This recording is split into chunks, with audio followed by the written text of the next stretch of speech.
Assalamu alaikum wa rahmatullahi wa barakatuh. J'espère que vous allez bien. Aujourd'hui, Inch'Allah, on va voir une nouvelle invocation que le prophète sallallahu alayhi wa sallam a enseignée à son cousin Ali ibn Abi Talib radiyallahu anhu et qui est très utile pour la personne qui est endettée, qui croule sous les dettes. Donc, on va la lire et comme d'habitude, je vais signaler les petits points qui peuvent paraître difficiles pour certains débutants. Et ensuite, je vous inviterai à réécrire ce texte et à apprendre par cœur la parole qui est écrite en rouge, qui est l'invocation, et à lire plusieurs fois ce texte pour améliorer votre lecture. Bismillahirrahmanirrahim. Alhamdulillahi Rabbil Alamin wa sallallahu wa sallam ala rasulillah wa ala alihi wa sahbihi wa man walah. On va commencer à lire. Donc, comme d'habitude, je souligne la partie que je vous demande de lire avant moi. Ensuite, moi je la lis et ensuite vous relisez après moi. Allez-y.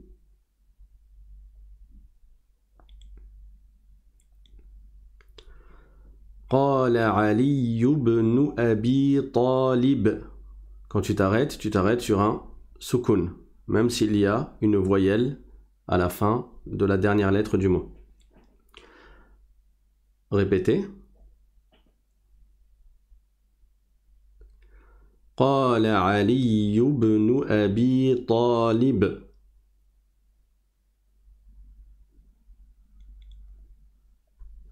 Alors, je ne sais pas si vous avez remarqué, mais Ibn, qui veut dire le fils de, parfois, vous pourrez le trouver écrit comme ça.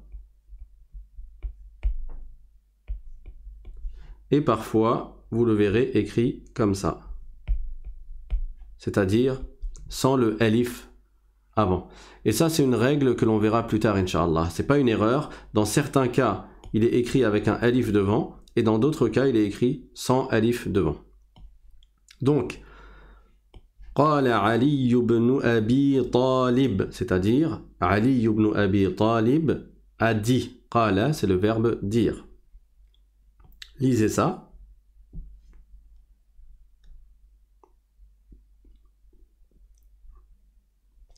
Radiyallahu anhu. Encore une fois, je m'arrête sur un soukoun parce que je me suis arrêté à la fin de ce mot. Si j'avais poursuivi, j'aurais dit Radiyallahu anhu et j'aurais lu le mot suivant. Tout comme ici pour le ba, si je veux faire la liaison, je vais dire Qala Ali ibn Abi Talibin radiyallahu anhu. Si je fais la liaison, je prononce le tanwin. Comme je me suis arrêté, je m'arrête sur un soukoun. Donc lisez.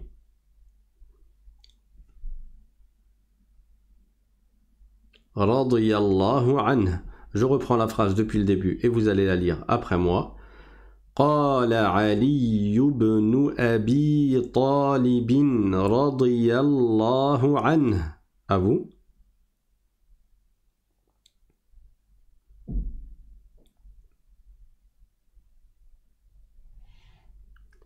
Maintenant, lisez cela.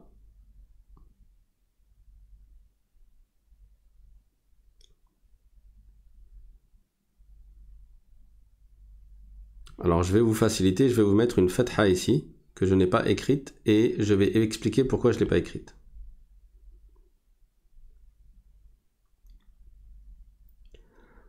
Ala u'allimuka kalimatin. Répétez.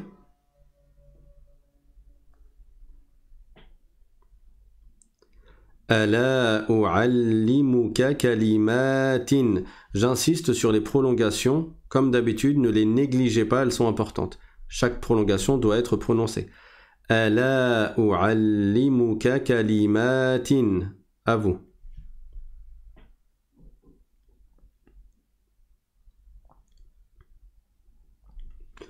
Donc pour le mot kalimatin, on peut l'écrire comme ça.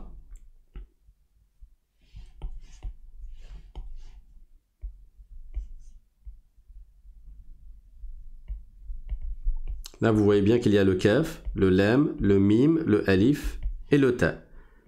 Kalimatin. Sauf que là, il n'était pas écrit comme ça. Il était écrit comme ça. Donc,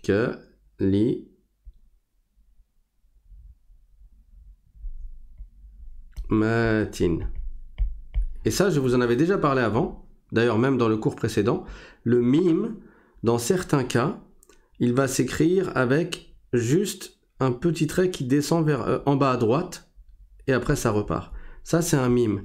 Je vous en avais parlé quand on met un mime après un lem, on va dire al-ma'u, al-ma'u, l'eau. On peut l'écrire en mettant le mime sous le lem, al-ma'u.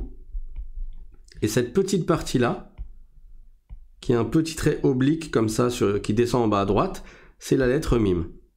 Du coup, ici, on a kalimatin avec ce mime-là.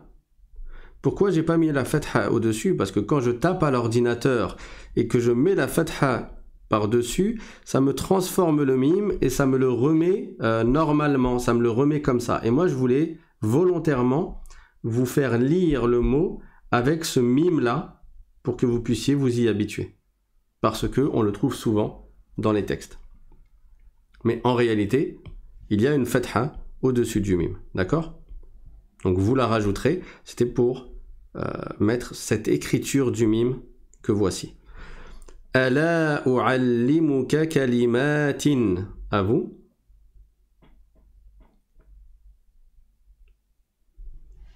Donc ça veut dire, veux-tu que je t'apprenne des paroles?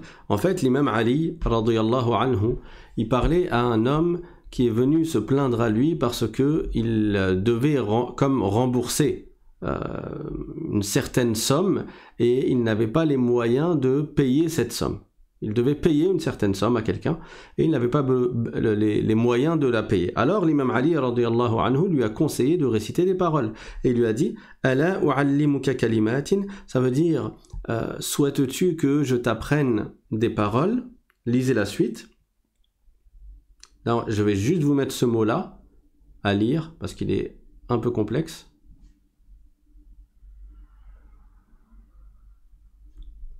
Allamanihinna. Répétez.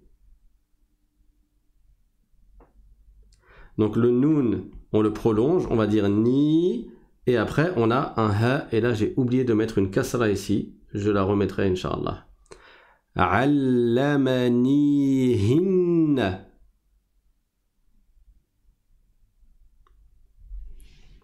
Encore une fois, le ha, vous pouvez l'écrire de différentes manières.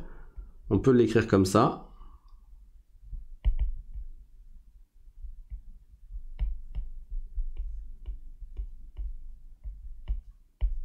Donc, allamanihinna, avec un ha qui ressemble à des ailes de papillon, tout comme on peut l'écrire comme ça.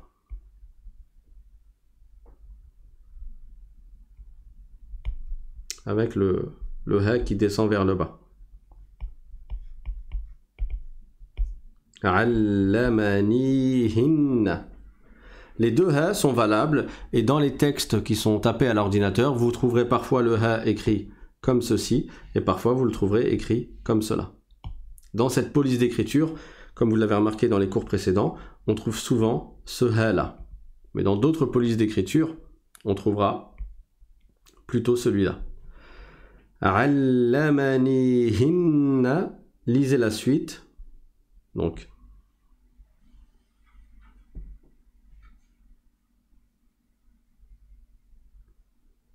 là c'est facile. Rasulullahi sallallahu alayhi wa sallam. Normalement, vous connaissez par cœur, hein, à force d'avoir lu dans chaque cours cette phrase-là, vous êtes censé la lire de façon très fluide et très rapide. Et ça, c'est un exemple et un échantillon qui montre l'importance,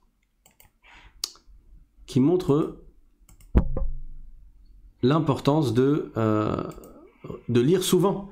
Plus vous lisez et plus vous reconnaîtrez des mots que vous avez l'habitude de lire et plus vous les lirez de manière fluide sans même réfléchir. Donc il n'y a pas de secret si ce n'est la répétition et l'entraînement à la lecture. Rasulullah sallallahu alayhi wa sallam. Je vous demande de ne pas aller vite, mais de vous appliquer à prolonger quand il faut prolonger et à ne pas prolonger quand il n'y a pas de prolongation. La vitesse, elle va venir naturellement toute seule. Il ne faut pas forcer à essayer de lire vite en déformant ou en mangeant des prolongations. Rasulullah sallallahu alayhi wa sallam. À vous.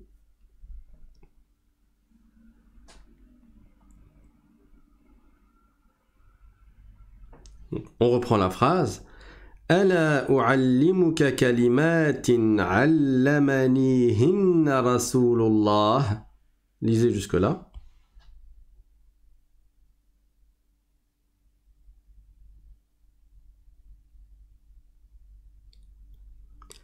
ألا أعلمك كلمات علمنيهن رسول الله.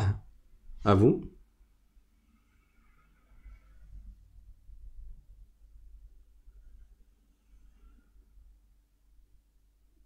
Sallallahu alayhi wa sallam. C'est-à-dire, veux-tu que je t'apprenne des paroles que le messager d'Allah, sallallahu alayhi wa sallam, m'a apprises, m'a enseignées. Lisez la suite.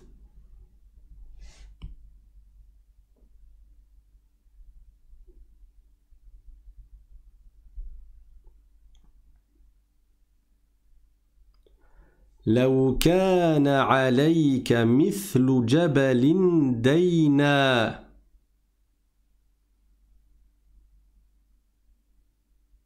Alors là, vous voyez le mot daynan. Je ne sais pas si je vous avais déjà parlé de cela, mais ça sera le moment d'en parler. Donc, لو كان عليك مثل جبل دينا. Que vous avez l'habitude de lire daynan. Daynan, on a un noun avec son tanwin. Et quand le tanwin, c'est un tanwin fatha, je vous avais expliqué la règle, on rajoute toujours un alif après. Sauf exception, comme par exemple quand il y a un ta marbota avec un tanwin fatha, on ne met pas de alif après parce que le ta marbota, ça doit être la dernière lettre du mot. Ça ne peut pas être une lettre au centre du mot. Si tu mets un ta marbota avec le tanwin fatha, tu mets pas de alif après. Parce que le ta marbota, c'est la dernière lettre du mot dans l'absolu. Il n'y a pas une lettre qui vient après le ta marbota. Mais autre que ce genre d'exception, quand tu mets un tanwin fatha, tu mets toujours un alif après. Comme ici. À quoi sert ce alif en réalité? Quand tu fais la liaison, tu prononces le tanwin. Oui, je pense que je vous en avais déjà parlé. Quand tu fais la liaison, tu vas lire daynan, la liaison avec le mot suivant. Donc ici, daynan addahu. Daynan addahu. Je fais la liaison et donc je prononce le tanwin. Daynan addahu. Mais quand je ne fais pas la liaison, c'est-à-dire si je m'arrête à la fin de ce mot-là pour reprendre mon souffle, alors je ne vais pas prononcer le tanwin, mais je vais prononcer la prolongation. Ça veut dire que le tanwin, en fait, c'est la deuxième fatha. Il y a d'abord la fatha qui est le na, la fatha du noun, et ensuite il y a le tanwin qui est la deuxième fatha qui permet de faire le son n. Donc la deuxième fatha, même si je l'écris, je ne la prononce pas si je m'arrête à ce mot-là, mais je vais prononcer plutôt le alif. Et j'ai donc une seule fatha avec un alif, et je vais dire dayna. Et c'est valable pour tous les mots qu'on a vus dans les premiers cours de la première playlist. Ça veut dire si j'écris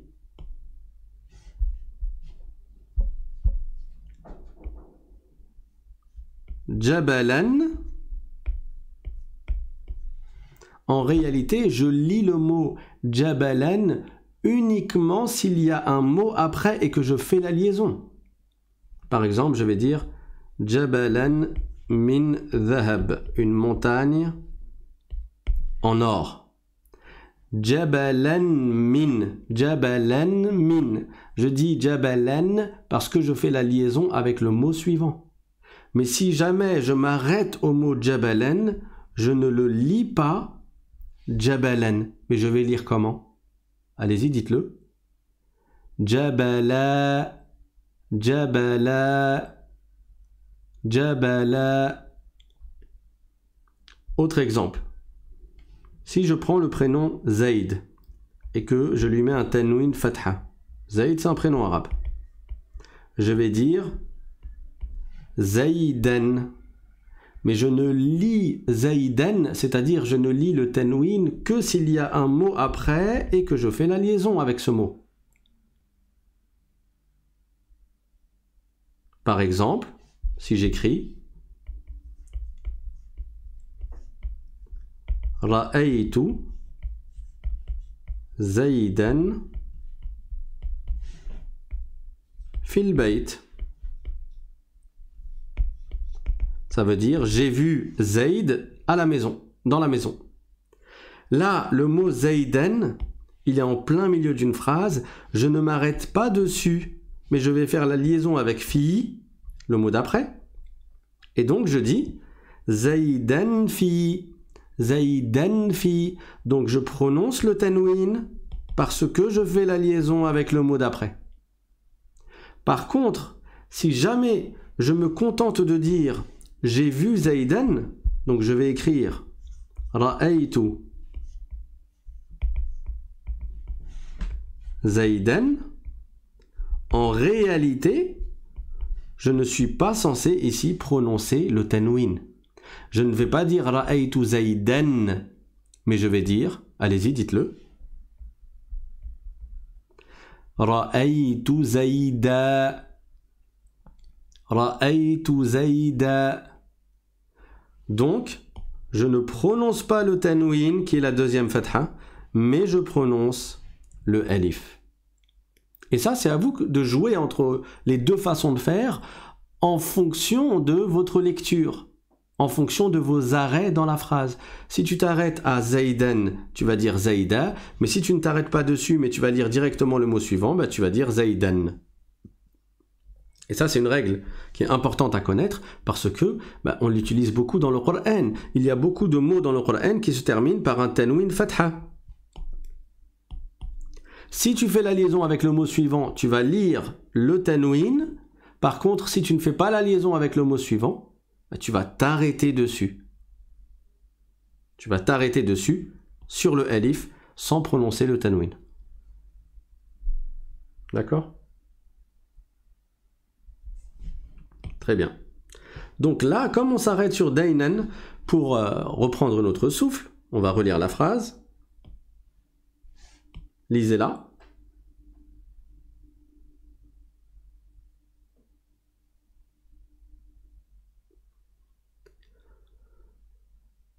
لو كان عليك مثل جبل دينا. Répétez après moi.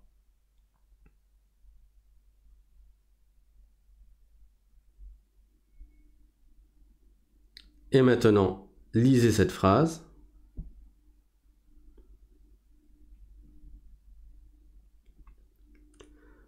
أداه الله عنك. Je m'arrête sur un soukoun. Ank.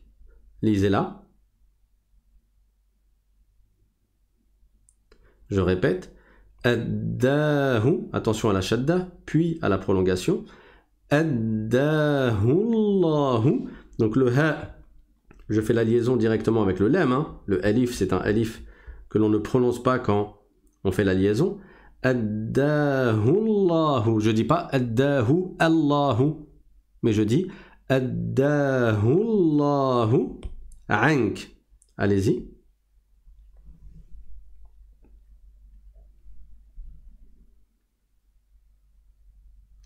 Maintenant, si je fais la liaison, qu'est-ce que je vais dire?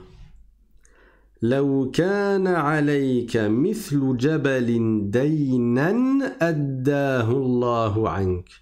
À vous.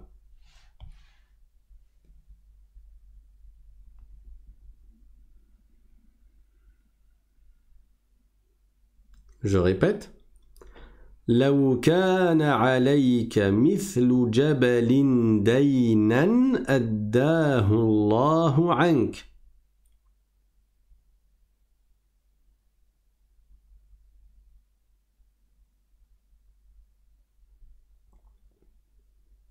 C'est bon? Donc que veut dire cette partie de la phrase? Elle veut dire, si tu avais des dettes qui sont aussi nombreuses qu'une montagne ou aussi grandes qu'une montagne, tu avais une montagne de dettes, Allah Ta'ala te faciliterait à recouvrir cette dette. Donc en d'autres termes, l'imam Ali radiyallahu anhu, il dit à cet homme, Ala u'allimuka kalimatin 'allamanihinna Rasulullah sallallahu alayhi wa sallam. Veux-tu que je t'apprenne des paroles que le messager d'Allah sallallahu alayhi wa sallam a enseignées, telles que si tu les récites, law kana 'alayka mithlu jabalin dayna, si tu les récites et que tu avais une montagne de dettes, addahu Allahu ank, Allah Ta'ala te fait disparaître ces dettes, c'est-à-dire il fait que tu puisses recouvrir ces dettes. Alors, quelles sont ces paroles qui sont magnifiques et que beaucoup de gens souhaiteraient connaître, parce qu'il y a plein de gens qui disent qu'est-ce que je peux réciter, j'ai des dettes, je croule sous les dettes, qu'est-ce que je peux faire ou qu'est-ce qu'il y a dans la religion qui puisse me faciliter à recouvrir mes dettes et à ne plus être endetté. Ben voilà, il y a le hadith du prophète sallallahu alayhi wa sallam qui est écrit en rouge. Donc l'imam Ali radiyallahu anhu a dit qul, c'est-à-dire dit, donc récite, hein. Lisez ça.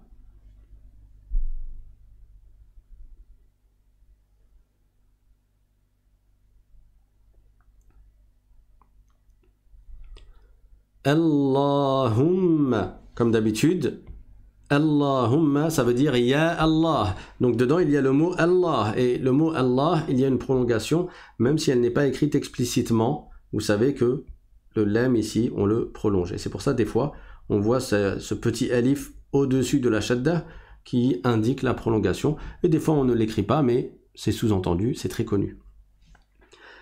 Allahumma kfini. Attention, là on a un alif et on n'a pas de hamza. Quand il n'y a pas de hamza, ça veut dire que ce n'est pas une hamzatu qata', ce n'est pas une hamza que l'on prononce dans toutes les situations, mais c'est hamzatu wasl, c'est-à-dire c'est un alif ou une hamza de liaison. Ça veut dire qu'on ne la prononce que si on commence par ce mot-là. Si jamais je commence la lecture par ce mot-là, je vais mettre une kasra sous le alif et je vais dire ikfini, ikfini, sans la hamza, juste une kasra. Parce qu'à partir du moment où tu mets une hamza, ça veut dire que cette lettre, elle doit être obligatoirement récitée dans tous les cas de figure. Et ici, ça n'est pas le cas. C'est un alif tout seul, qui est un alif de liaison ou une hamza. Ça s'appelle hamza aussi, mais hamza de liaison. Donc on ne met pas la hamza. Et quand je fais la liaison, je ne la prononce pas. Comme dans le alif lam du début des mots, l'article défini. Donc là, comme je suis en plein milieu de la lecture, je vais passer du mim directement au kaf. Et je vais dire Allahumma kfini. J'oublie pas la prolongation. Allahumma kfini bihalalika. J'espère que maintenant vous savez lire cela. Encore une fois, on aurait pu l'écrire comme ça. Bi et après le ha. Halalika. On peut l'écrire comme ça. Mais c'est plus rapide de l'écrire sans avoir besoin de détacher le stylo, parce que si je fais le ba ici, pour faire le ha, je suis obligé de détacher le stylo pour commencer le ha par là, n'est-ce pas? Or, pour aller plus vite, je fais le ba par en haut, avec la dent qui part du bas vers le haut. D'accord? Ça, c'est le ba, et après, directement, je fais le ha.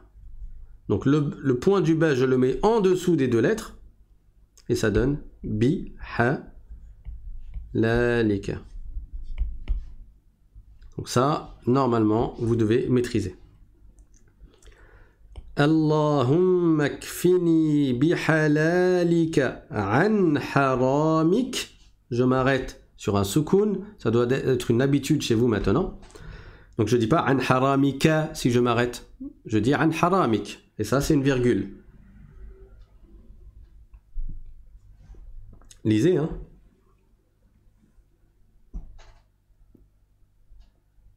Je reprends.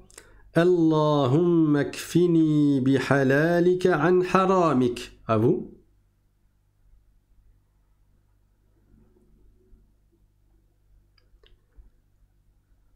Lisez ça maintenant. Bon courage.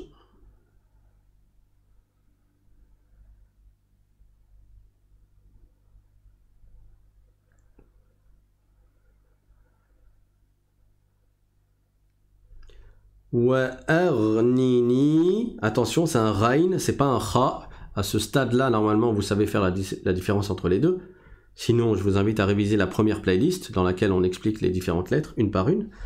Wa aghnini. Et je dis pas wa aghnini. Wa aghnini bifadlika. Ça, c'est un dad. C'est pas un del. Je dis pas bifadlika. Parce que quand tu récites des invocations, des doigts du prophète sallallahu alayhi wa sallam, ou bien quand tu récites des paroles de dhikr, ou bien quand tu récites le Coran, il est important de sortir chaque lettre de son point de prononciation. Et de ne pas échanger une lettre par une autre. Sinon, ça peut retirer le secret du doua ou le secret qu'il y a dans l'évocation en question. Quand le prophète sallallahu alayhi wa sallam dit que celui qui récite telle et telle chose, il lui arrivera telle et telle chose, c'est à condition de réciter de façon sincère et de réciter correctement en prononçant correctement. Wa aghnini bifadlika. Donc là c'est un dad, il est grave, hein, et la langue elle monte en haut du fond de la langue jusqu'à l'avant de la langue et elle va taper sur, ou elle va se coller au palais qui est à côté des dents. Bifadlika amman. Donc ça c'est un mime. Oui, il n'est pas écrit comme d'habitude, vous avez l'habitude de l'écrire. Nous, on va l'écrire plus facilement comme ça. Le ayn, le mime et le noun. Amman. Mais il est possible de l'écrire comme ça. Avec le noun qui passe un peu, avec le mime qui passe un peu sous le ayn en fait. Il va dans la descente. Le ayn va être surélevé. Comme ici. Le ayn, il est surélevé au-dessus de la ligne, parce que la ligne, elle est là. Pour mettre le mime en dessous, au niveau de la ligne. Et ça existe, et là encore, vous le verrez, par exemple, quand parfois dans certaines calligraphies, on va écrire le mime, puis le ha, et là, on va refaire un mime comme ça plus bas, et après le del, Muhammad. Des fois, on a l'habitude de le voir comme ça, Muhammad, le nom du prophète sallallahu alayhi wa sallam. Et des fois, dans les calligraphies, bon, je le fais pas super bien, mais on a un mime qui est en hauteur, suivi du ha qui est en dessous, et après, on a encore un mime qui est en dessous au niveau de la ligne. Muhammad. Ça, c'est un mime. Il passe un peu sous le ha. Bon, je l'ai pas super bien fait, mais normalement, ça doit vous dire quelque chose, cette façon d'écrire Muhammad. C'est un peu plus condensé. Donc là aussi, on a le mime qui passe un peu en dessous du niveau du ayn. Mais c'est un mime. Amman. Siwak. Tu t'arrêtes avec un soukoun. Donc lisez ça. Wa aghnini bi fadlika amman siwak.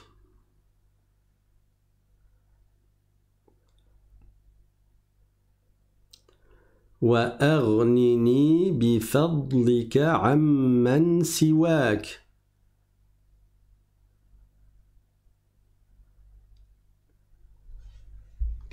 Donc, que veut dire cette invocation?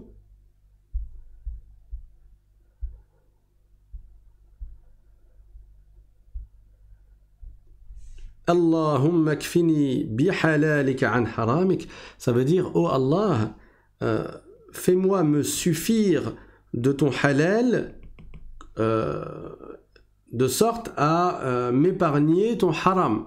Donc, fais que ce que tu as autorisé, hein, ce qui est halal, me permette de me passer de ce que tu as interdit. En d'autres termes, fais que je me suffise du licite Ikfini, ça veut dire fais-moi me suffire. Fais que je me suffise du halal, hein, bi halalika, ça veut dire de ton halal, de ce qui est licite. Fais que je me suffise du licite au point qu'il me permette de ne pas avoir recours à l'illicite. An haramik, ça veut dire fais que je me suffise du licite de sorte à ne pas tomber dans l'illicite. Wa aghnini bi fadlika amman siwak, ça veut dire et rends-moi indépendant de tout autre que toi. En d'autres termes, accorde-moi une subsistance. Aghnini fait que je sois rani. Rani, c'est-à-dire que j'ai ma suffisance. Al-Rani, souvent on l'utilise dans le sens du riche, mais en réalité, Al-Rani, c'est celui qui a sa suffisance. Il n'est pas dans la pauvreté. Il est de sorte à ne pas avoir besoin de ce qu'il n'a pas. Donc, wa aghnini bi fadlika amman siwak, ça veut dire accorde-moi une subsistance par ta grâce qui m'épargne de demander aux gens. Fait que je n'ai pas besoin de tomber dans la mendicité, que j'ai ma suffisance de sorte à ne pas avoir besoin de demander à autrui, et donc fait que je sois indépendant des gens, indépendant de tout autre que toi, ô Allah. Allahumma kfini bi halalika an haramik. Ô Allah, fais que je me suffise du licite, de sorte à ne pas avoir recours à l'illicite. Wa aghnini bi fadlika amman siwak, et accorde-moi une subsistance qui m'épargne de demander aux gens. Lisez ça, toute la phrase, vous la connaissez quasi par cœur maintenant.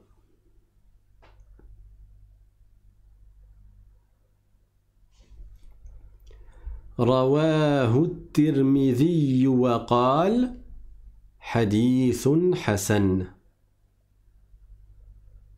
رواه الترمذي وقال Hadith Hassan, donc rapporté par At-Tirmidhi, et il a dit que le hadith est Hassan. Hassan, c'est un degré de fiabilité qui est correct dans le niveau des hadiths et de leur fiabilité, de leur authenticité. Hadith Hassan. Donc on va répéter ensemble la lecture de tout le texte, ou plutôt répéter après moi. قال علي بن أبي طالب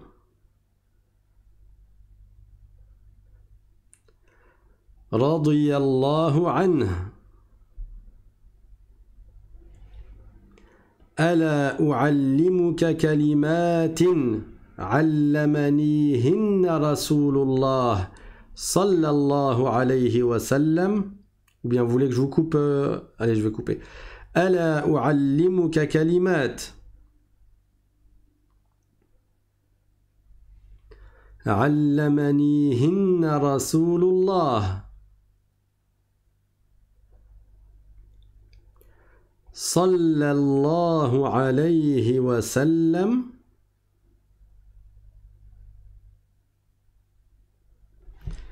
لو كان عليك مثل جبل دينا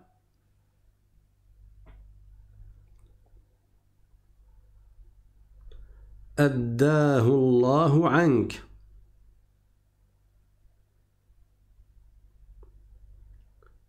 قل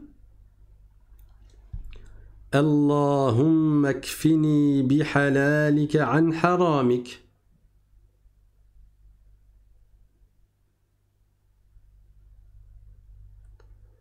وأغنني بفضلك عمن سواك.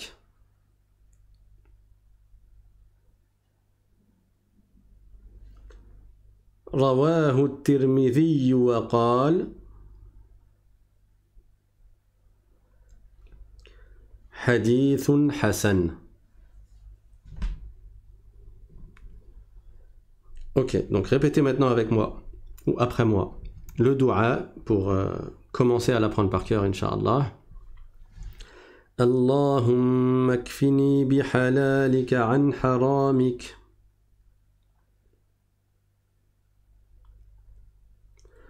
وأغنني بفضلك عمن سواك.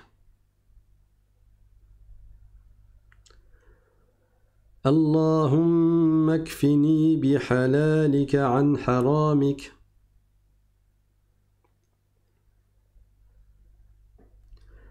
وأغنني بفضلك عمن سواك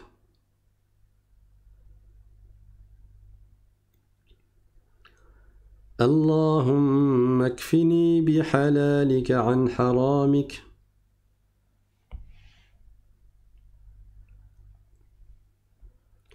وأغنني بفضلك عمن سواك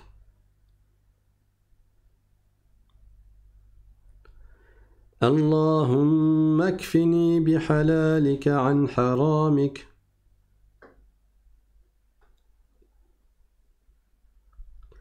وأغنني بفضلك عمن سواك.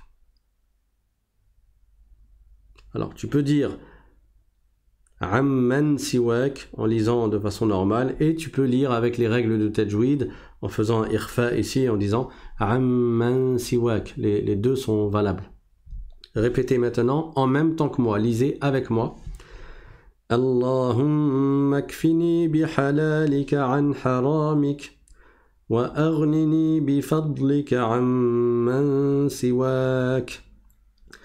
اللهم اكفني بحلالك عن حرامك وأغنني بفضلك عمن سواك اللهم اكفني بحلالك عن حرامك وأغنني بفضلك عمن سواك اللهم اكفني بحلالك عن حرامك وأغنني بفضلك عمن سواك اللهم اكفني بحلالك عن حرامك وأغنني بفضلك عمن سواك اللهم اكفني بحلالك عن حرامك وأغنني بفضلك عمن سواك.